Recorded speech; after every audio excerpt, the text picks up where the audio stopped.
An archetype is an original blueprint after which other things are patterned.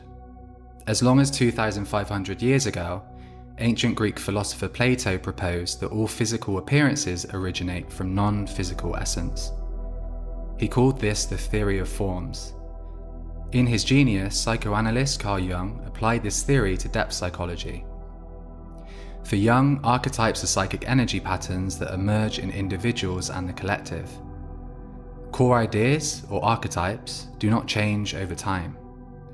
Because archetypes are essential, they cross individual boundaries and surface across all cultures and people. Their symbolic expression may be unique to its wider context. For example, the idea of mother, or motherhood, contains certain associations: nurturing, protecting, caring, etc. However, there is no single image to represent the mother. Throughout history and in different cultures, the mother is represented in many ways, yet each is recognizable as the mother. The Archetypes of Awakening series will decode a number of key archetypes. We will reveal their psychic patterns, expose their modern-day representations, and illustrate their significance in both the subjective experience and the world stage. We are living through an age of unprecedented mental health crises. The causes are varied: the collapse of meaning, the fracturing of healthy family structures, traumatic experiences, addictive technology, and social isolation. While it's clear the resolution of any mental health condition requires a range of interventions, it's not so well understood how closely entwined many of our mental health crises are with the lived experience of key archetypes. Understanding how we may express the shadow of a particular archetype can be a valuable source of new awareness. Such shifts in self-awareness can unleash the vital energy we need to make difficult yet necessary changes in our life.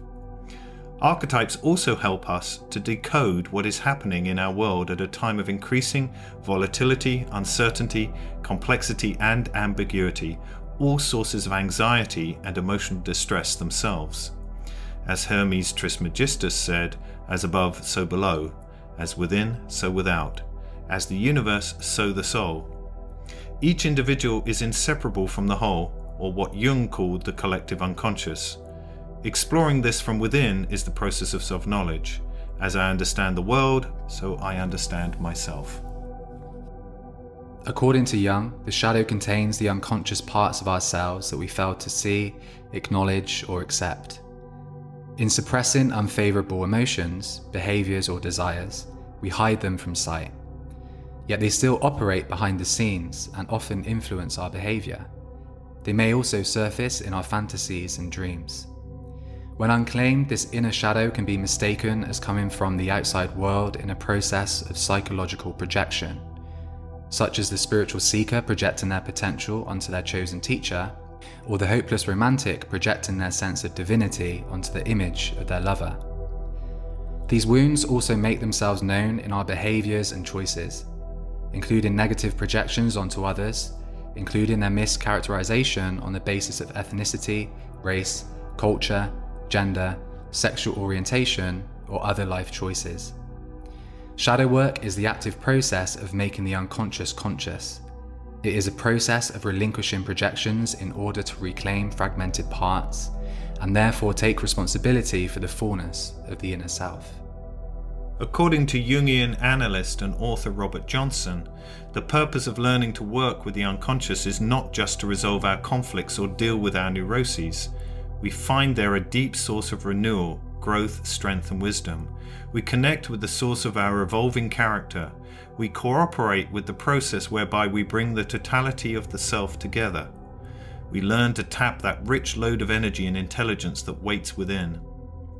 Understanding your individual and personal relationship to archetypes and their shadow elements allows you to better see how these same forces operate in the collective.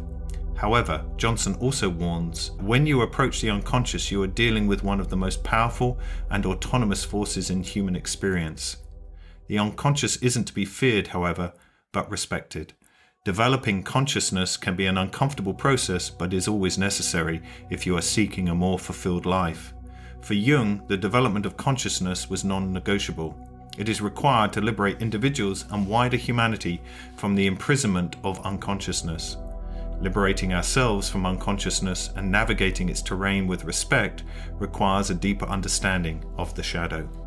We will use the work of another Jungian analyst and another Robert Moore, to better understand the shadow of archetypes. Moore's model presents the shadow as polarized between an active and passive expression. For example, the sovereign king or queen archetype has an active shadow in the form of a tyrant, the ruler with an iron fist. The passive shadow is the weakling king who easily surrenders the power they have been given. These polarities energize each other.